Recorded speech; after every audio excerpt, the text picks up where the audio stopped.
Hi friends, పిల్లలకి అప్పటికప్పుడు snacks ఏమన్నా చేయాలన్నప్పుడు ఇలా ఎగ్ సేమియా చేసి పెట్టండి, చాలా ఇష్టంగా తింటారు.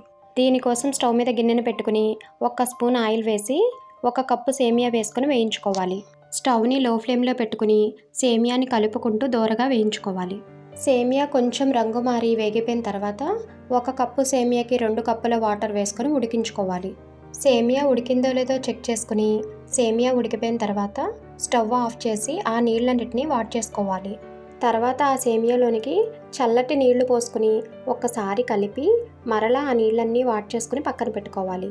అలా చల్లటి నీళ్లు పోసుకోవడం వలన సేమియా ఓవర్గా కుక్ అవ్వకుండా ఉంటుంది, అలాగే పొడి పొడిగా వస్తుంది. తర్వాత స్టవ్ మీద కళాయిని పెట్టి 2 స్పూన్ల ఆయిల్ వేసి వేడెక్కిన తర్వాత బీట్ చేసుకున్న ఎగ్స్ వేసుకోవాలి. ఫ్లేమ్ని హైలో పెట్టుకుని ఎగ్స్ని బాగా వేయించుకోవాలి. మరీ చిన్న ముక్కలుగా కాకుండా కొంచెం పెద్ద ముక్కలుగానే వేయించుకోవాలి. దానిలో పసుపు, ఉప్పు, కారం వేసుకుని మరొక నిమిషం పాటు వేయించుకుని ఆ ఎగ్ మొత్తాన్ని పక్కకు తీసుకుని పెట్టుకోవాలి. మరలా అదే కళాయిలోనికి మరికొంచెం ఆయిల్ వేసుకుని ఆయిల్ వేడెక్కాక క్యారెట్ ముక్కలు, ఉల్లిపాయ ముక్కలు, పచ్చిమిర్చి ముక్కలు వేసుకుని వేయించుకోవాలి. ఇష్టం ఉన్నవారు క్యాప్సికమ్, బీన్స్ కూడా వేసుకుని వేయించుకోవచ్చు.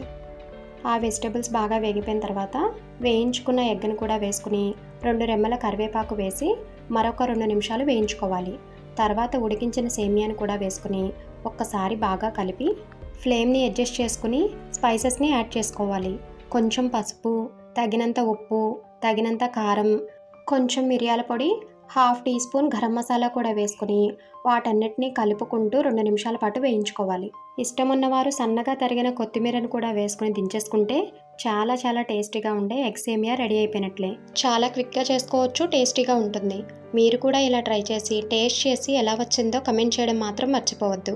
వీడియో నచ్చితే లైక్ చేసి సబ్స్క్రైబ్ చేసుకోండి. Thank you.